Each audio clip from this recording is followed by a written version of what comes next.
I always thought my life was a series of unfortunate coincidences until the day I stumbled onto the truth. My boyfriend had been going on frequent business trips, and though I initially found it odd that they always lined up with my best friend's vacations, I dismissed it as a quirk of fate. That changed when, during a particularly lonely Friday night, I decided to go to the same bar they both frequented. As I watched from a corner table, nursing my drink, they walked in together, laughing and leaning into each other, their eyes sparkling with a connection that was unmistakable. My heart pounding, I watched them move through the crowd with an ease that spoke of familiarity and intimacy.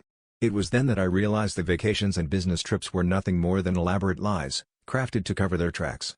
It felt like the ground had been pulled out from under me, leaving me spiraling in a vortex of betrayal and disbelief.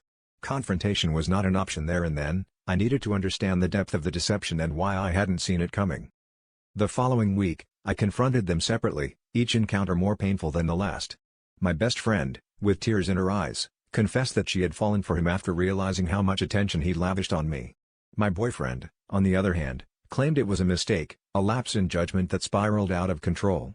But the most shocking revelation came when I realized that my own insecurities and constant need for validation had driven a wedge between us long before their betrayal. I had been so absorbed in my own fears of inadequacy that I failed to notice the distance growing between us. The truth was a bitter pill to swallow, but it forced me to confront my own flaws. I had been seeking reassurance from him, while simultaneously pushing him away with my doubts and suspicions. In trying to protect myself from imagined slights, I had inadvertently created the very situation I feared. As I walked away from both relationships, I vowed to find strength and self-worth within myself, rather than relying on others to define my happiness. It was a painful lesson, but one that ultimately set me free from the tangled web of deceit and my own missteps.